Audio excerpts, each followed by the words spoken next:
Hey folks, I've been testing out the AirPods 4 for the last few days and I'm ready to tell you what I think about both the entry-level model and the step-up noise canceling version. So let's go review these guys. Now most of you probably know this already, but the AirPods 4 are the fourth generation of Apple's original true wireless earbuds that have an open design, which means no silicone ear tips and no noise isolating design like the AirPods Pro 2. There are still a lot of people out there that don't like having ear tips jammed in their ears and find open earbuds more comfortable, and the AirPods 4 are made for the anti-ear tips crowd. Starting at $129 for the entry-level model and $179 for the A and C model, the AirPods 4 replace both the AirPods 2 and AirPods 3 in Apple's AirPods lineup.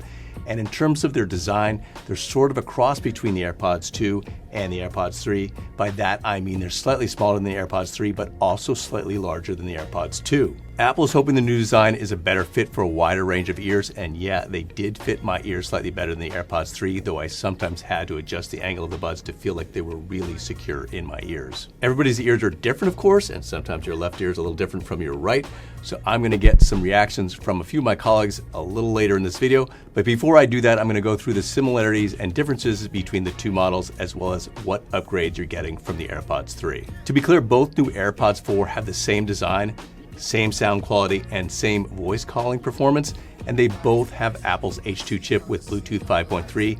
That's the same chip found in the AirPods Pro 2. Apple has upgraded both buds with a new acoustic architecture and slightly changed the angle of how the drivers are pointed into your ears, which is supposed to improve sound quality. And yeah, thanks to the combination of those new drivers and the upgraded digital processing power of the H2 chip for Apple's adaptive EQ feature for optimizing sound quality, the AirPods 4 sound better than the AirPods 3. And needless to say, because these are open earbuds, the sound does have an open quality to it. Overall, the sound is a little cleaner and you get a little more bass, so there's a little bit more depth and richness to the sound, and just a little bit overall fuller sound. The sound isn't quite as good as the AirPod Pro 2s, but it's not that far off, and these are easily among the best sounding open earbuds out there. You're still not going to get as much bass as you do with the AirPods Pro 2, but the gap has narrowed, and I didn't feel as if I was making that big a sacrifice in terms of sound quality with these compared to the AirPods Pro 2. Of course, if you're in a noisy environment, these buds still do let sound into your ears, which impacts sound quality, but things get interesting with the addition of noise canceling, so let's get into that key difference between the two models and what you get with the entry-level AirPods 4 versus the AirPods 4 A and C. First, I should note that you're paying $50 more for not only noise canceling, but a few other small extras. For instance, while the charging cases are the same size and look nearly identical, the step-up A and C model's case has a speaker integrated into it, like the case for the AirPods Pro 2. That speaker emits a chirp when you use the Find My feature with proximity finding, making it easier to locate the case if it gets hidden behind something or stuck in your couch cushions.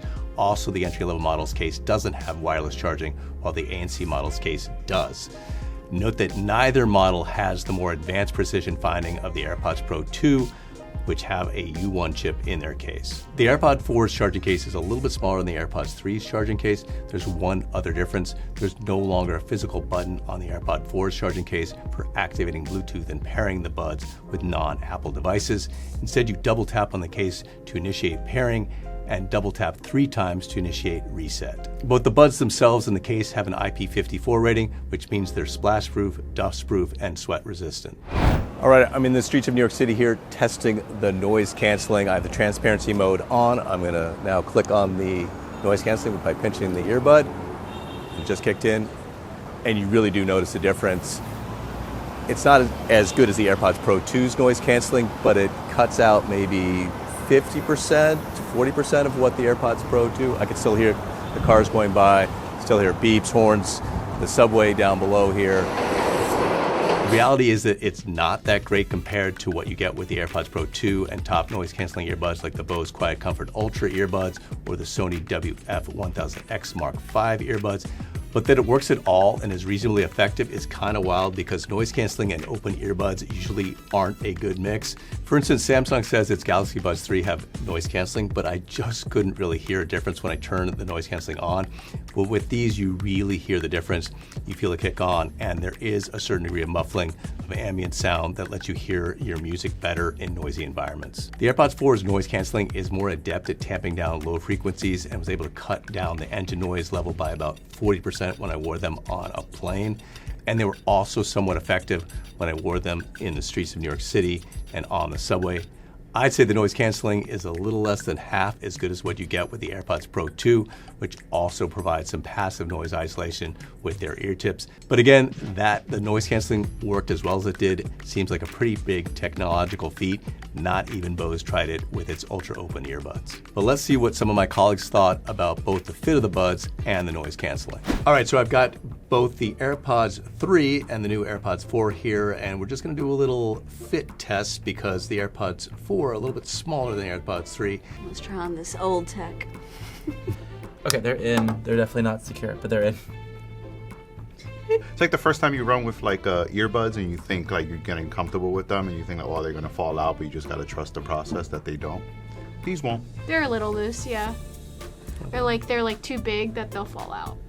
They're not falling out. It's just that fear because you feel it's kind of large-ish. Are we sure they're in? But okay, they do feel kind of loose for me. The other one I could take out real easily, but this one was a little more of a struggle. Is it noise canceling? I can feel something just changed a little bit. This feels better. Are they bigger? Small.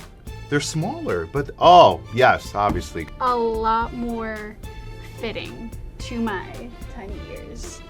See, I'm still a little paranoid, but maybe I gotta get over my fears and give it a try, but it's not falling. We got some kind of airplane noise going in the background. Oh, yeah, that did a lot. Like, it is very muted. Oh, that's like a stark difference. Before it was a zzz, and now it's like a zzz. Yeah, totally muffled it. I mean, I still know that there is sound in the room. And then hearing yourself talk feels weird because you're also canceled a little bit. If I take them off, clear as day, but if I take them off, it's like, yeah, wow. But how does it do with noise cancellation of kids playing really loudly in the living room while you're trying to work? Is that a thing? Something a little stronger for that. Okay, just have a few more things to talk about. I do want to clarify what features the entry-level model has and doesn't have because Apple's introduced some new features with iOS 18, and there's a bit of confusion about which model has what. Both models have personalized spatial audio, quick pairing, and auto switching for Apple devices, as well as always on Siri, so you just have to say the wake word to issue voice commands, and both models have the same 4 sensors in the stems with pin controls to control playback. And last but not least, the H2 chip allows for Siri interactions, which are gesture controls that allow you to nod or shake your head to dismiss or answer calls or engage with or dismiss notifications and messages. The two features you get with the noise canceling AirPods 4 are conversation awareness and adaptive audio because those features require noise canceling and transparency modes to work. The AirPods 4 ANC have the AirPod Pro 2's extra microphones to enable those modes. When conversation awareness is activated, as soon as you speak, your music pauses and transparency mode kicks in so you can have a conversation. Sony pioneered the feature with its speak to chat option, and now Apple has it with the AirPods Pro 2 and the AirPods 4 ANC. Apple is also touting a new voice isolation feature that's part of iOS 18 and helps with call quality. Both buds have the feature and so do the AirPods Pro 2. It basically helps callers hear your voice better while reducing background noise. I did some test calls and callers said they could hear my voice well with almost no background noise, which was impressive. The AirPods have always delivered one of the best voice calling experiences, and the AirPods 4 don't disappoint. Here's a sample of a call I made with a fellow editor. All right, I'm in the streets of New York City doing a test call with my video editor, Numi. Numi, I've got a lot of stuff going on in the background here. I've got cars going by, kids talking. How do I sound overall? You sound super clear, and I don't hear any of the outside noise whatsoever. I do hear some other people talking, which is interesting, that may have been passing you, but yeah. Yeah. All right. I'll finish up with something that's a tad disappointing. Apple wasn't able to improve on the battery life numbers for these earbuds, and it's actually slightly worse than what you get with the AirPods 3. You can get up to 5 hours of battery life with noise canceling off and 4 hours with it on. The case gives you an additional 25 hours with ANC off and 16 hours with it on. In the end, the way to look at these two earbuds is that the standard AirPods 4 are slightly smaller versions of the AirPods 3 with better sound quality and the benefits of the more powerful H2 chip going forward. The AirPods 4 with active noise canceling are essentially the AirPods Pro 2 with an open earbud design. However, only the AirPods Pro 2, not the AirPods 4, are getting Apple's hearing aid feature. If you're looking for basic AirPods, the standard AirPods 4 certainly have their appeal and should cost closer to $100 during flash sales, especially around the holidays. They may not be quite as cheap or as small as the AirPods 2, but they sound a lot better and have a lot more features. All that said, the AirPods 4 A and C are simply more special. As I said, they're the first open buds that I've tried that have active noise canceling that actually works, and that makes them the first noise canceling earbuds for people who don't like having ear tips jammed in their ears. That's pretty cool and probably worth the extra $50 if you can afford it. But I want to know what you think about the two AirPods 4 models. Give me your 2 cents in the comment section below. I'm David Carnoy for CNET.com.